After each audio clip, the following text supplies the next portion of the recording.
है यूक्रेन की तरह क्या चीन ताइवान पर भी कब्जा कर लेगा? कितना आसान है या कितना मुश्किल है, इसके बारे में हम चर्चा करेंगे। यूक्रेन की तरह चीन के लिए ताइवान पर कब्जा करना कितना आसान या कितना मुश्किल होगा। ताइवान जो है चीन अपने हिस्से में लेना चाह रहा है। 9 चीनी की लड़ाकू विमानों से ताइवान में घुसपैठ चालू कर दी गई है। सामान्य अध्ययन के लिए ये जो बिंदु है इंटरनेशनल रिलेशन फिल्म्स और मेंस के लिए इम्पोर्टेंट है। रूसी सेना के यूक्रेन का दावा बोलने के कुछ समय बाद चीन की तरफ से भी ताइवान की धरती पर लड़ाकू विमान भेज दिए गए हैं। एक महीने के अंदर अंदर चीन के लड़ाकू विमानों की 12 बार ताइवान में घुसपैठ हो चुकी है।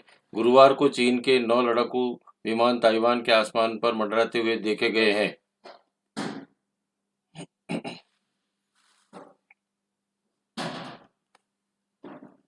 यूक्रेन पे हमले के बाद ताइवान और चीन का रूस क्या इसके बाद चीन भी ताइवान इसी तरह एक्शन लेगा? यूक्रेन और रूस के साथ आने की मुख्य वजह क्या है? ताइवान और चीन का मामला क्या है?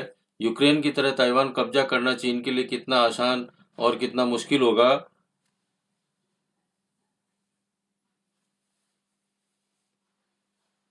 यूक्रेन पर हमले के बाद ताइवान और चीन का मामला उठने की वजह क्या है? यूक्रेन पर हमला करने के कुछ दिन पहले रूसी राष्ट्रपति व्लादिमीर पुतिन चीन पहुंचे थे और वहां पुतिन ने चीनी राष्ट्रपति शी जिनपिंग के साथ मिलकर 5,300 से ज्यादा शब्दों का एक जॉइंट स्टेटमेंट जारी किया गया था। पूरी दुनिया हैरान रह गई थी। इस जॉइंट स्टेटमेंट से रूस ने ताइवान के मामले में चीन का समर्थन कर दिया। इसके अलावा यूक्रेन रूस जंग शुरू करने के बाद कम्युनिस्ट पार्टी ऑफ चीन द्वारा मीडिया की सेंसरशिप जारी कर दी गई है। सेंसरशिप विदेशों की गलती से चीनी मीडिया के सोशल मीडिया पर जाहिर कर दिया गया। इससे रूस के साथ भावनात्मक और नैतिक सपोर्ट बनाए रखने की बात कही गई है। साथ ही ताइवान पर कब्जे की मंशा भी जाहिर की गई है। यही वजह है कि यूक्रेन पर रूस ने हमला के बाद ताइवान पर चीन के कब्जा करने की मंशा को लेकर मीडिया में चर्चा तेज हो गई है। इस वक्त चीन और रूस दोनों के साथ आने की क्या वजह है? एक कहावत है, दुश्मन का दुश्मन दोस्त होता है। चीन की लड़ाई अमेरिका से है, अब रूस की लड़ाई अमेरिका से है। ऐसे में चीन और रूस साथ साथ आना स्वाभाविक है। बीते दिनों जॉइंट स्टेटमेंट में दोनों देशों ने दो मुख्य बातों पर जोर दिया। यूक्रेन के मामले में चीन रूस को मदद करने को यूरोप में अमेरिका की स्थिति को कमजोर करेगा।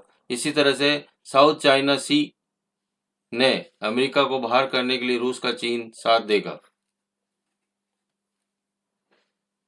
इन दो बातों के जरिए रूस और चीन दुनिया को साफ संकेत दे रहे हैं कि अपने पड़ोस में दखल बर्दाश्त नहीं करेंगे और दोनों देशों के साथ आने की मुख्य 3 वजह बताई गई है।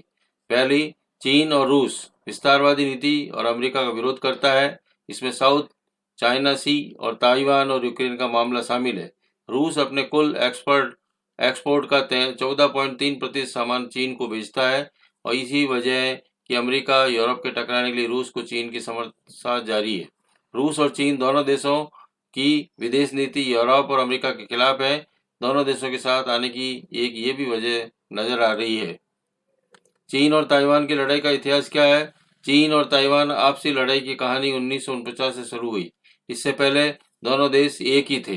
दरअसल 1949 में कम्युनिस्ट नेता माओ तुंग के नेतृत्व में चियांग काई शेक के नेतृत्व वाली राष्ट्रवादी कम्युनिस्ट पार्टी की सरकार के खिलाफ गृह युद्ध छेड़ दिया गया था।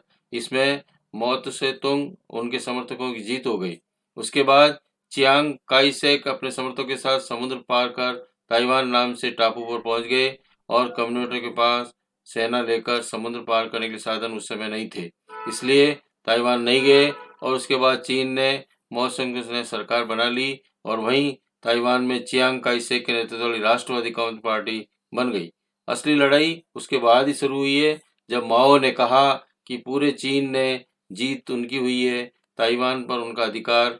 वही कमित कहना है कि बेशक चीन के कुछ हिस्सों पर उनकी हार हुई है, मगर वही चीन का प्रतिनिधित्व करते हैं। इसी वजह से ताइवान ने अपना ऑफिशियल नाम रिपब्लिक ऑफ चाइना रखा, जबकि अभी चीन का नाम पीपुल्स रिपब्लिक ऑफ चाइना है। 1950 के बाद से चीन ताइवान अपने देशों में मिलाना चाहता है। चीन में ताइवान की कंपनियां जो है 12 साल में कितनी इन्वेस्टमेंट कर रही है? 2008 में 75.74 थी, 2010 में बढ़कर 106 करोड़ हो गई। इसी के बाद 2012 में 98.48 करोड़ हो गई, 2014 में बढ़कर वापस कम हो गई 75.74 और 2016 में 71.96, 2018 में 60.55 हजार करोड़ रुपए और 2020 में 30.27 हजार करोड़ ही रह गया। चीन के इन 4 वजह से बेहद खास ताइवान है। हांगकांग और वियतनाम के बाद अब चीन की विस्तार रणनीति के तहत निगाहें ताइवान की ओर जा रही है। ताइवान अंतर्राष्ट्रीय सेमीकंडक्टर व्यवसाय का प्रमुख केंद्र है। ऐसे में चीन के लिए बिजनेस के लिहाज से ताइवान बेहद खास हो गया है। चीन का दावा है कि ताइवान हमेशा से ही उसका हिस्सा रहा है। ऐसे में चीन ताइवान पर कब्जा कर अपना पुराना गौरव लौटाना चाह रहा है। साउथ चाइना सी में किसी भी देश को अपनी स्थिति मजबूत करने के लिए ताइवान को अपना कंट्रोल में रखना बेहद जरूरी है। ताइवान में अमेरिकी सैनिकों का अड्डा है और चीन एशिया से अमेरिकी सेना को बाहर करने के लिए ताइवान पर भी कब्जा करना चाहता है। ताइवान सबसे ज़्यादा सामान किन देशों को एक्सपोर्ट करता है? जापान में 6.9%, चीन 28.8%, अमेरिका 11.8%, हांगकांग 12.4% व अन्य 34.9% हैं। सिंगापुर 5.2% एक्सपोर्ट करते हैं। चीन के लिए ताइवान पर कब्जा करना कैसे आसान है? बीबीसी में एक दिए इंटरव्यू में प्रोफेसर शरण सिंह कहते हैं कि चीन के लिए सैन्य ताकत बल पर ताइवान में अपने देश में मिलाना मुश्किल हो सकता है, लेकिन कई वजह हैं जो चीन को आसानी से ताइवान से जोड़ भी सकते हैं। जैसे पीपल टू पीपल कॉन्टैक्ट दोनों देशों की राजनीतिक दूरियों को खत्म कर सकता है और इसमें चीन और ताइवान करीब आ सकते हैं। दोनों जगहों के नागरिकों की संस्कृति, भाषा, इतिहास एक है। ऐसे में राजनीतिक दूरियां खत्म करने पर दोनों का करीब आना आसान हो सकता है। ताइवान की सरकार लोगों को जब लगेगा कि पश्चिम और अमेरिका ने उन्हें अकेला छोड़ दिया है, हालांकि इसकी संभावना अभी कम नजर आती है। इकोनॉमिकली जब ताइवान और चीन के संबंध अच्छे होंगे तो नजदीकियां स्वतः ही बढ़ जाएगी। उस वक्त अमेरिका का नाटो के लिए एक साथ यूरोप और एशिया के दो गंभीर मुद्दों के साथ सुलझाना मुश्किल हो सकता है, इसलिए वर्ल्ड वार जैसी स्थिति बन सकती है।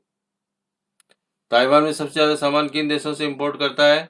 अमेरिका 12.1%, जर्मनी 3.5%, साउथ कोरिया 6.8%, चीन 18.8%, जापान 15.4% और अन्य 43.4% इंपोर्ट करते हैं।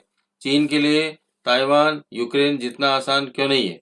चीनी राष्ट्रपति शी जिनपिंग ने पिछले साल अक्टूबर में घोषणा की थी कि ताइवान के साथ देश के मिलने का सपना जल्दी पूरा होगा। इसके बाद से ही चीन अक्सर ताइवान को डराने के लिए अपने फाइटर जेट उसकी सीमा पर उड़ाता रहता है और 22 जनवरी 2022 को ताइवान की सीमा में चीन की रिकॉर्ड 32 फाइटर एयरक्राफ्ट उड़ाने भरी।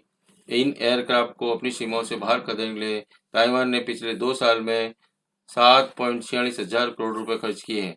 चीन भले ही ताइवान को डरा रहा है, लेकिन ड्रैगन इस बात को अच्छी तरह से जानता है कि उसके लिए ताइवान पर कब्जा करना आसान नहीं है। इसकी मुख्य वजह यह है कि चीन के लिए ताइवान यूक्रेन नहीं है।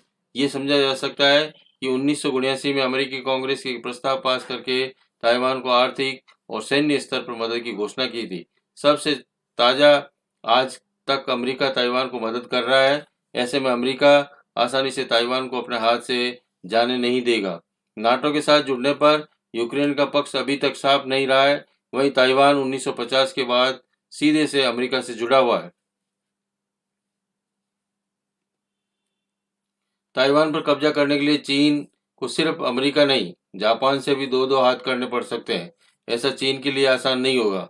इंडो पैसिफिक क्षेत्र में देश में आने वाले समय दुनिया की कुल जीडीपी 50% से अधिक योगदान देंगे। ऐसे में अमेरिका अपनी स्थिति कमजोर नहीं होने देना चाहता है।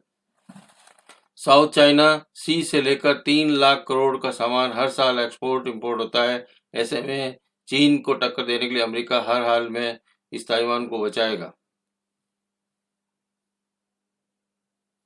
चीन से लड़ने के लिए ताइवान को ऐसे मदद कर रहा है अमेरिका। ताइवान ने समुद्री सतह से आसमान और पानी के अंदर मार करने वाली 46 MK-48 मिसाइल टारपीडो अमेरिका से 2007 में खरीदी।